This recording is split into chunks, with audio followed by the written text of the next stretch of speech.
When foreign companies consider expanding into Denmark, they often focus first on the size of the market and quickly realize that the real opportunity lies not only in local demand, but in using Denmark as a strategic hub for innovation, sustainability, and access to the broader Nordic and EU markets.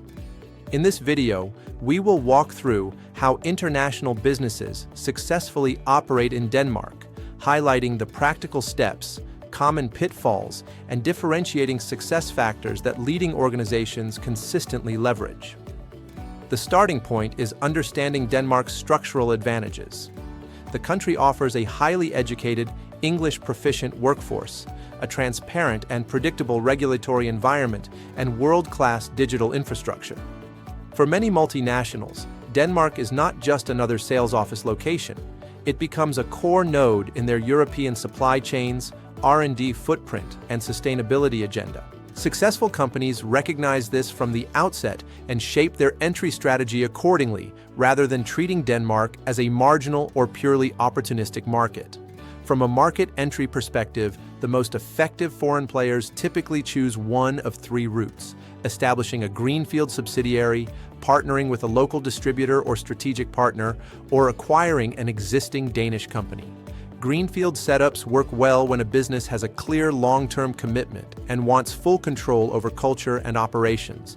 For example, when establishing regional headquarters, shared service centers, or specialized R&D labs.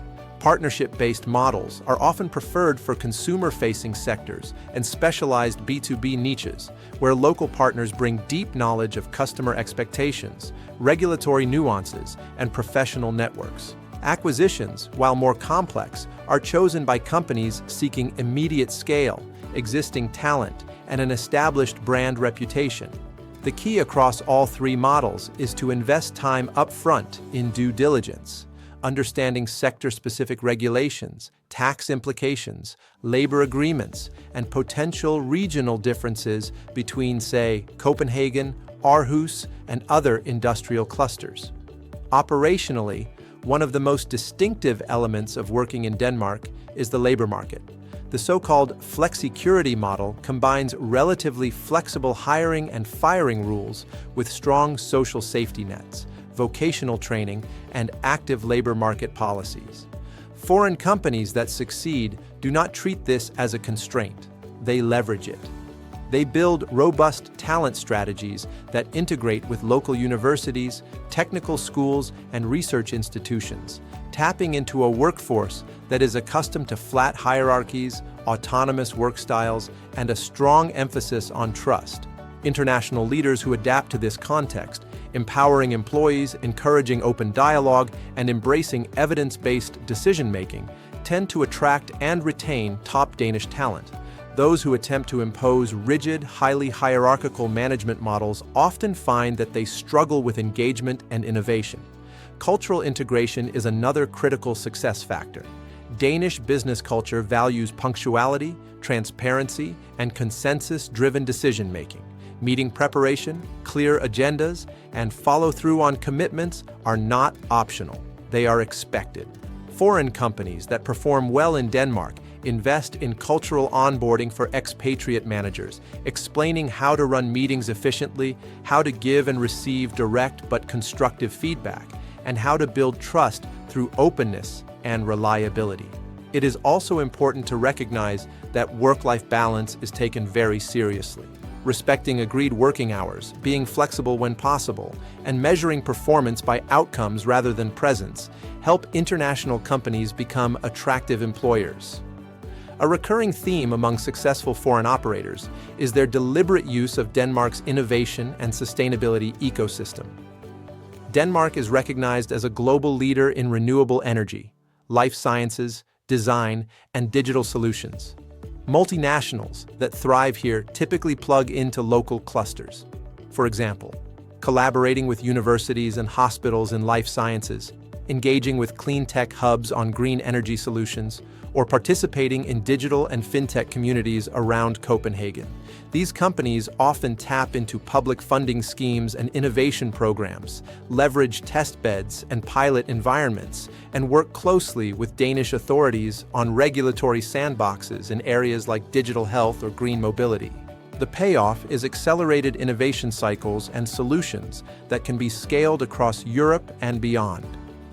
Regulatory and tax considerations are, of course, central to any investment decision. Denmark combines relatively high personal income taxes with a corporate tax rate that is competitive in a European context, and it offers a range of incentives for R&D and high-skilled foreign employees. Successful foreign companies approach this environment strategically. They use specialized advisors to optimize their legal and tax structures while remaining fully compliant and transparent.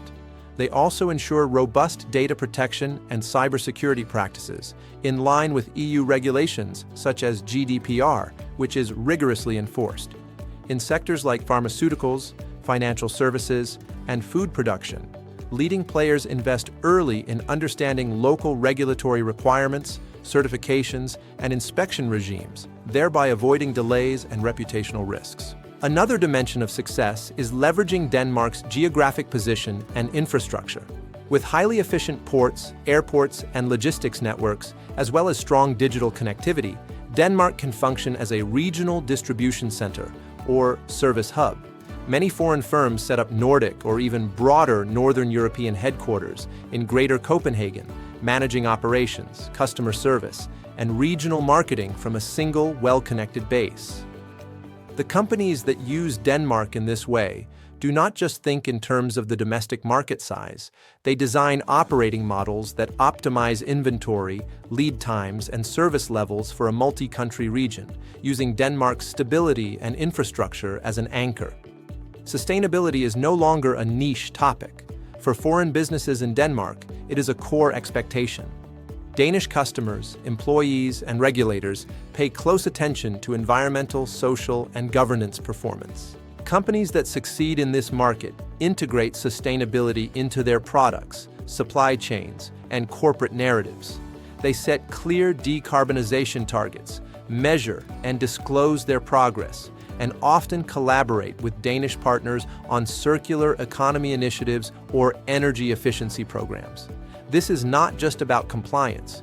It becomes a competitive differentiator in tenders, in employer branding, and in relationships with local stakeholders.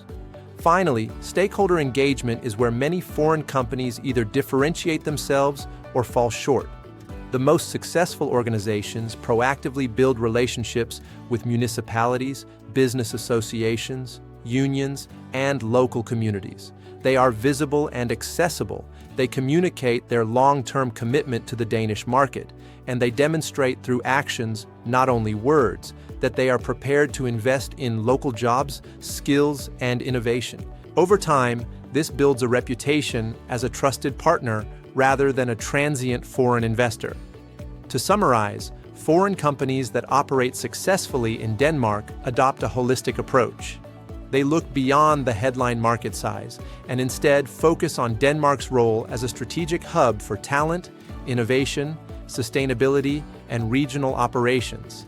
They choose entry models that fit their ambition, align their leadership style with Danish work culture, plug into local clusters and ecosystems, and maintain high standards of transparency and compliance. By doing so, they not only unlock the opportunities of the Danish market itself, but also position their organizations for stronger, more resilient growth across the Nordics and the wider European landscape.